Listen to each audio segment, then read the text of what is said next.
اعوذ باللہ من الشیطان الرجیم، بسم اللہ الرحمن الرحیم۔ بھی کیا ان حدیث کی روشنی میں آپ لوگوں کو ایک خاص مسئلہ نہیں ہے، مسئلہ بھی نہیں ہے، اصل میں وہ مسئلہ ہی نہیں ہے، لیکن جو لوگوں کو ایک اعتراض ہے اور جو لوگوں کو گھما پھرا کے اس طرح کے مسائل میں سے، جیسے رفع یدین کا مسئلہ ہے، اور میں آپ کو رفع یدین کے بارے میں ایک چیز، یہ ساری چیز بتاتا ہوں، لیکن آپ کو یہ ایک مسئلہ ہے جو میں آپ کو بتاؤں گا کہ کیا وہ کہتے ہیں جی رفع یدین کا بھی کیوں لوگ کر رہے ہیں، ان کو ٹیڑھی نظر سے دیکھتے ہیں اور یہ ہمارے مسلک میں نہیں ہے، اور یہ ایک بندہ یہ کہے کہ ٹھیک ہے یار یہ سارے مسلک چھوڑو، میں اللہ کے نبی نے رفع یدین کیا ہے تو میں اس وجہ سے کر رہا ہوں، تو آپ کیسے انگلی اٹھاتے ہیں اس کو کہ یہ بندہ اس کو ترچھی نظر سے دیکھا جا رہا ہے، اور اس کو یہ سمجھ رہے ہیں کہ یہ کوئی علیحدہ مخلوق ہے اور بالکل علیحدہ چیز ہے۔ سب سے پہلے اور لوگ یہ کہتے ہیں کہ آپ اس کی حقیقت کو اور گہرائی کو نہیں سمجھتے، یہ اس میں مسائل تھے، اس ساری چیز کو ہم ایک دفعہ سمجھ لیتے ہیں، بعد میں آپ اتفاق کیجئے یا نہ کیجئے، مجھے اس سے غرض نہیں ہے، لیکن ساری چیز آپ اپنے سامنے رکھیں، اور اس جب مسئلے کو سمجھ میں آ جائے تو یہ بھی آپ ذہن میں رکھیے گا کہ اس طرح کی ہزاروں مسائل الجھا کے لوگوں کو اصل حقیقت سے دور رکھا جا رہا ہے اور اصل حقیقت نہیں بتائی جا رہی۔ پہلے میں بتا دیتا ہوں کہ اس میں مسئلہ کیا ہے کہ رفع یدین کس کو کہتے ہیں۔ رفع یدین یوں کر کے نماز رکوع سے پہلے ایسے اٹھانا، رکوع سے اٹھ کے ایسے کرنا، اور دو سجدوں کے درمیان میں ایسے کرنا، اور سب سے پہلے تکبیر تحریمہ میں جب نماز کا آغاز ہوتا ہے، جب نماز کی جو پہلے تکبیر تحریمہ میں رفع یدین کرتے ہیں اس میں تو کوئی اختلاف نہیں ہے، ہاں اتنا ہے کہ کئی لوگ یہ کانوں کی لوگوں کو ٹچ کرتے ہیں اپنا انگوٹھا، اور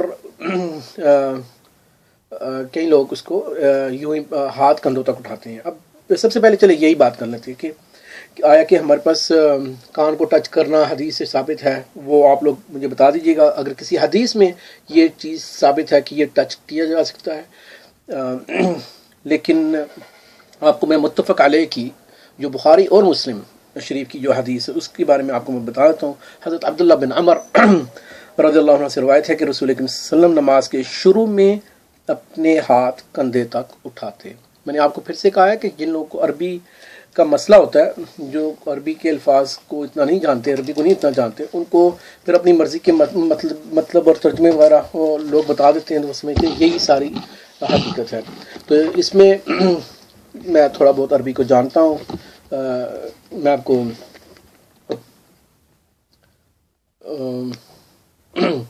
چلے میں آپ کو عربی کی بتاتا ہوں اس کے الفاظ میں۔ کان ان ابن عمر رضی اللہ عنہما ان رسول اللہ صلی اللہ علیہ وسلم کان یرفع، آپ وسلم اٹھاتے تھے، یدیہ دونوں ہاتھوں کو، حذو منکبیہ اذا افتتح الصلاۃ، یہ جو چیز ہو گئی کہ ہاتھوں کو اٹھانا۔ اس کے بعد رفع یدین کیوں کرتے ہیں؟ اعتراض یہ ہے کہ یہ اس وقت ٹھیک ہے، کوئی لوگ تو مانتے ہی نہیں ہیں، کوئی لوگ یہ کہہ دیتے ہیں کہ یہ اس وقت کی ضرورت تھی، تاکہ ایک وہ کہانی ہے جو پھیلی ہوئی ہے پبلک میں کہ لوگ بت ہوتے تھے، بت کو یہاں پہ اپنی بغلوں میں چھپا کے لے کے آیا کرتے تھے، اور وہ جاتے تھے اور مسجد نبوی میں آپ وسلم کے ساتھ، اور وہ بتوں کو چھپانے کی وجہ سے، تو جب اس کو ایکسپوز کرنے کے لیے اللہ کے نبی نے ایسی نمازیں پڑھی کہ وہ رفع یدین جب کرتے تھے تو بت نیچے گر جایا کرتے تھے۔ ٹھیک ہے، سب سے پہلے اسی چیز کو دیکھ لیتے ہیں کہ کیا سب سے پہلے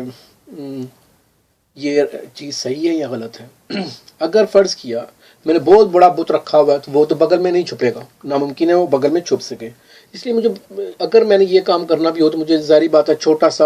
جیسے یہ ایک پینسل کے سائز کا یا کوئی ایسا بت میں نے یہاں سے یہاں تک سائز کا، یہ میں نے ایسے کر کے چھپانا ہے۔ فرض کیا یہ میں نے یوں کر کے اپنی بغل میں، یہ اپنی بغل میں میں نے یہ بت چھپا لیا، یہ دیکھیں یہ بت ہے، فرض کیا یہاں اس طرح کی کوئی بھی چیز میں اٹھا کے، میرے پاس ایسی کوئی چیز نہیں ہے جو اس سے سملر ہو، تو یہ میں نے بت ادھر چھپا لیا۔ اب آپ مجھ سے ایک دفعہ نہیں 1000 دفعہ ایسے رفع یدین کروائیں تو میرا تو بت ادھر کا ادھر ہی پڑا رہے گا. آپ خود بھی پریکٹس کریں, پھر آپ کو اس کو پتہ چلے گا کہ یہ کیسی حدیث ہے. جس بندے نے قصدن چھپانا ہو بت, اس کا بت کیسے گر سکتا ہے. دوسری چیز, اگر بت بڑا تھا کہ وہ واقعی گر جاتا تھا, ٹھیک ہے, اگر وہ گر جاتا تھا بت, تو رفع یدین تو ہوتا ہے رکوع میں جانے سے پہلے, جانے کے بعد, یا 2 رکعت کے بعد جب اٹھتے ہیں. تو سجدے میں وہ بت کہاں پہ رہتے تھے, اور وہ باقی حالات میں بت کہاں پہ رہتے تھے.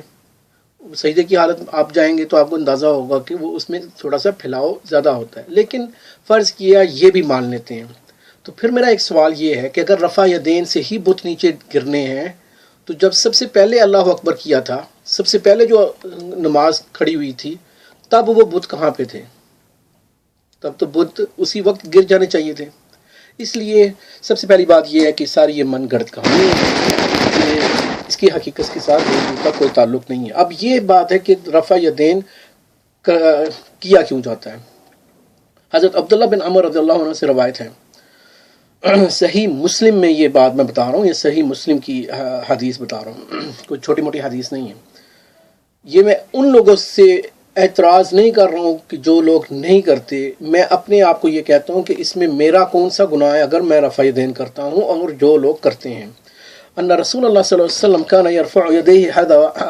حذو منكبيه اذا افتتح الصلاه واذا كبر للركوع واذا رفع راسه من الركوع ورفعهما كذلك ايضا وقال سمع الله لمن حمد ربنا ولك الحمد وكان لا يفعل ذلك في السجود. بے شک رسول کریم صلی اللہ علیہ وسلم اپنے دونوں ہاتھوں کو اپنے کندھوں تک کے برابر اٹھایا کرتے تھے جب نماز شروع فرماتے, جب رکوع کے لیے تکبیر تحریمہ کہتے, جب رکوع سے اٹھاتے. تقریب دیکھیے کتنی مرتبہ, ایک میں ابھی انگلیاں اٹھاؤں گا 4 مرتبہ, آپ دیکھیے گا کب. بے شک رسول کریم صلی اللہ علیہ وسلم اپنے دونوں ہاتھوں کو اپنے کندھوں کے برابر اٹھایا کرتے جب نماز شروع کرتے. جب رکوع کے لیے تکبیر کہتے, جب رکوع سے سر اٹھاتے اس وقت بھی اس طرح آپ اپنے دونوں ہاتھوں کو اٹھاتے اور فرماتے سمیع اللہ لمن حمد ربنا ولک الحمد. سجدوں میں آپ رفع یدین نہیں کیا کرتے تھے.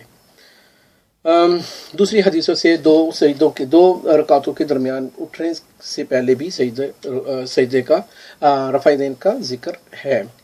اب بندہ یہ کہتا ہے کہ اگر تو یہ ایک چیز ثابت ہے, اگر یہ چیز فرض کیا بند کر دی, منسوخ ہو گئی, تو اللہ تعالیٰ نے قرآن کی جو چیزیں ہیں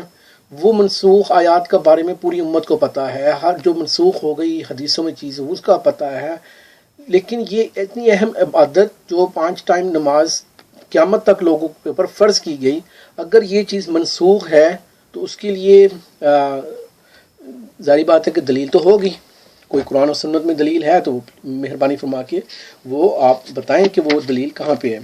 لیکن اب سب سے اہم بات جو میں آپ کو بتانا چاہ رہا ہوں, ایک حدیث کی روشنی میں فرض کیا میں مان لیتا ہوں وہ جو بتوں والی کہانی ہے وہ ساری چیزیں میں مان لیتا ہوں کہ وہ وقت کی ضرورت تھی, اس کی وجہ سے یہ ہو گیا. اب یہ حدیث ملاحظہ فرمائیں, متفق علیہ کی بخاری اور مسلم کی. حضرت عمر رضی اللہ عنہ حضرت زید بن اسلم اپنے باپ سے روایت کرتے ہیں کہ عمر رضی اللہ عنہ نے حجر اسود کو مخاطب کر کے کہا, واللہ میں جانتا ہوں تو ایک پتھر ہے, نہ نقصان پہنچا سکتا ہے نہ نفع پہنچا سکتا ہے. اگر میں نبی کریم صلی اللہ علیہ وسلم کو استلام یعنی کہ حجر اسود کو ہاتھ لگا کر بوسہ دینا کرتے نہ دیکھا ہوتا تو تجھے کبھی نہ چومتا. پھر فرمایا, آپ ہمیں رمل کرنے کی کیا ضرورت ہے, رمل تو مشرکوں کو دکھانے کے لیے تھا, اللہ نے انہیں ہلاک کر دیا. پھر خود ہی فرمایا, لیکن رمل تو وہ چیز ہے جو رسول کریم صلی اللہ علیہ وسلم کی سنت ہے اور سنت چھوڑنا ہمیں پسند نہیں. اسے بخاری اور مسلم نے روایت کیا. اگر کوئی ایسا کام جس کی ابھی ضرورت نہیں ہے اور اس ٹائم پہ اس کی خاص ضرورت تھی, جیسے کہ رفع یدین میں بتوں کو چھپایا جاتا تھا, تو پھر رمل وہ چیز ہوتی ہے جو حج اور عمرے میں جب 7 چکر لگاتے ہیں تو 3 چکر پہلے بھاگ کے کرتے ہیں.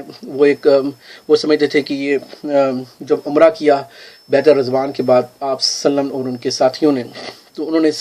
یہ خاص طور پہ حکم دیا کہ یہ کافروں کو بتائیں کہ ابھی بھی ہم مضبوط ہیں, ہمیں کوئی بیماری نے نہیں چھوا. تو اب وہ چیز نہیں تھی, لیکن عمر رضی اللہ عنہ نے وہ چیز قائم رکھی. اس کا مطلب حالات چینج ہونے کی وجہ سے یہ چیزیں نہیں چھوڑی جا سکتی. السلام علیکم.